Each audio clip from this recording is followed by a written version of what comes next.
ಜಮ್ಮು ಕಾಶ್ಮೀರ. ಮೊದಲಿಗೆ ನಾವು ಜಮ್ಮುಗೆ ಬಂದಿದ್ದೀವಿ.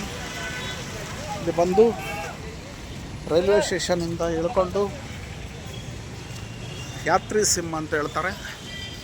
ಯಾತ್ರಿ ಸಿಮ್ ವ್ಯಾಪಾರ ಮಾಡಬೇಕು, ಹುಷಾರ ಮಾಡಬೇಕು. ಜಿಯೋ ತಗೊಳ್ಳಿ ಬೆಸ್ಟು. 350 ಅನ್ಲಿಮಿಟೆಡ್ ಇದೆ.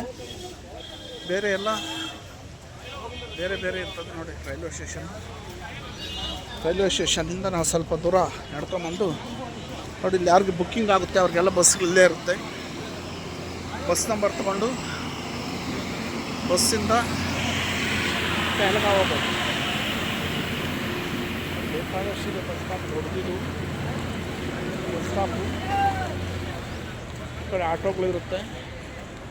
ಇನ್ನು ಸ್ವಲ್ಪ ಮೇಲಕ್ಕೆ ಬಂದರೆ ಇದು ಕಾರ್ ಪಾರ್ಕಿಂಗ್. ಇದು ಬಸ್ಸು, ಮಿನಿ ಬಸ್ಸು. ಇದು ಕಾರ್ ಪಾರ್ಕಿಂಗ್.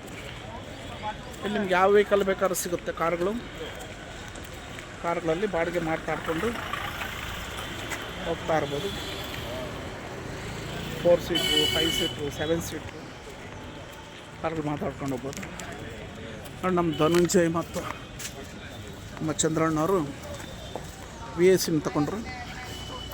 ಇಬ್ಬರು ಓನ್ಲಿ 200 ಕಾಲಿಂಗ್ ಬರೋದು ಹೋಗೋದು.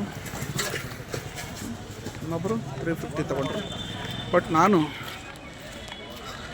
ವಿವೋ ತೊಗೊಳ್ಳಿಲ್ಲ, ಜಿಯೋ ತೊಗೊಂಡೆ.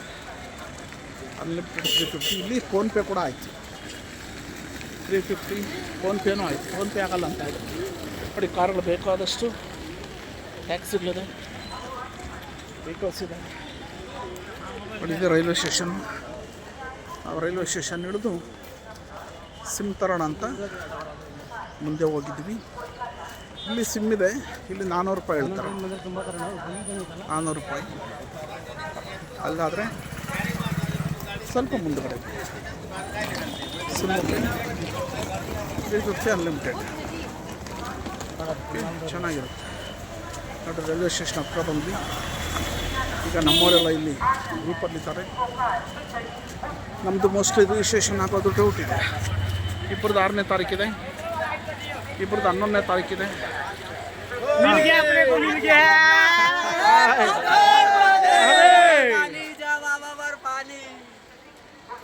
ನೋಡಿ, ನಮ್ಮ ಸ್ನೇಹಿತರೆಲ್ಲ ಹೇಗೆ ಖುಷಿ ಆಗುತ್ತೆ.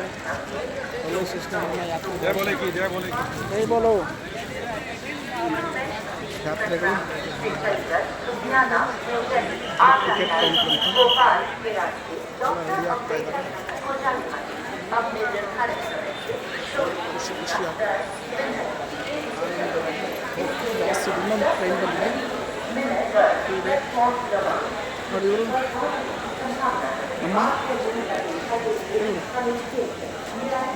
ಅಮ್ಮಾರ್ಪೇಟೆ ಅವರು ಎಲ್ಲರೂ ಇದ್ದೀವಿ. ಎಲ್ಲರೂ ಒಟ್ಟಿಗೆ ಹೋಗ್ತಾ ಇದ್ದೀವಿ.